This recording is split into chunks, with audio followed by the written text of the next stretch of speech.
11 titres qui ont marqué l'histoire du Paris Saint-Germain. 11 titres qui ont fait entrer le club dans la légende. 11 titres pour l'histoire. Épisode 1, première partie. 1986, Paris accède enfin au trône. La saison 85-86 marque la 48e édition du championnat de France de football. 13e la saison précédente, le Paris Saint-Germain nourrit de grandes ambitions pour cette nouvelle édition et rêve d'accéder au titre suprême. Et c'est au terme d'un exercice mémorable que le Paris Saint-Germain, qui fête son 16e anniversaire, décroche un sacre qui ne souffre d'aucune contestation. Sous la houlette de Gérard Rouillet, Luis Fernandez, Joël Batz, Dominique Rocheteau ou encore Safet Souzic vont emmener Paris au sommet du football français. 8 recrues lors du mercato estival et un nouvel entraîneur. Malgré ce nouveau casting, le Paris Saint-Germain réussit une entame parfaite en championnat. Après le nul à Bordeaux, le club bat même le record d'invincibilité. 21 matchs sans la moindre défaite, détenus par Saint-Étienne depuis 1959.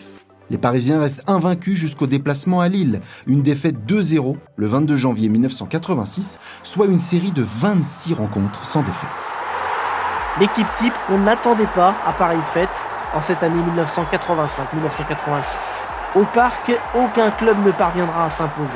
L'équipe est solide, soudée, et Paris demeurera invaincu durant 26 matchs consécutivement, ce qui constitue un record. L'entraîneur du Paris Saint-Germain, Gérard Rouillet, décide même en début de saison de confier à Luis Fernandez le brassard de capitaine, avec l'ambition de canaliser son fougueux milieu de terrain qui restait sur une saison compliquée avec les Rouges et Bleus. Paris réussit. 37 matchs joués et aucune expulsion pour Luis Fernandez, l'âme de cette équipe tout au long de la saison. L'épopée ne manque pas d'allure, elle doit beaucoup à la personnalité pugnace de son nouveau capitaine Luis Fernandez, devenu en quelques années l'incontournable as de pique du carré magique de l'équipe de France. Il s'est imposé comme patron de l'équipe qui finira la saison avec 3 points d'avance sur le Football Club de Nantes. Plusieurs victoires retentissantes ponctuent la saison. Le Parc des Princes est une véritable forteresse et toutes les équipes tombent porte d'Auteuil, sauf Lens et Strasbourg, qui arrachent le nul à chaque fois.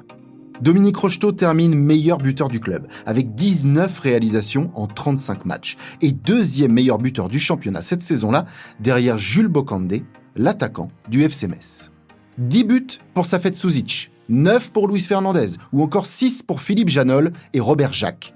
Les têtes d'affiche du Paris Saint-Germain répondent présents pour une saison exceptionnelle en tout point.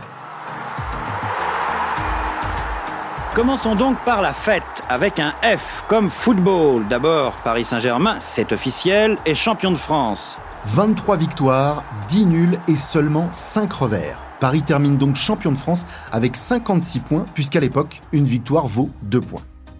3 points d'avance sur son dauphin, le FC Nantes, au terme du championnat. 66 buts marqués. Meilleure attaque du championnat. Paris est tout en haut, roi de France, et se qualifie pour la première fois de sa toute jeune histoire en Coupe d'Europe des clubs champions.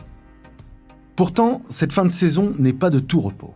Les nerfs sont mis à rude épreuve, dans un finish crispant, avec 3 dernières journées décisives pour marquer cette fin de saison historique. 11 titres pour l'histoire, un podcast officiel du Paris Saint-Germain, disponible sur toutes les plateformes d'écoute. Produit par Bababam, écrit et présenté par Fabrice Porzic.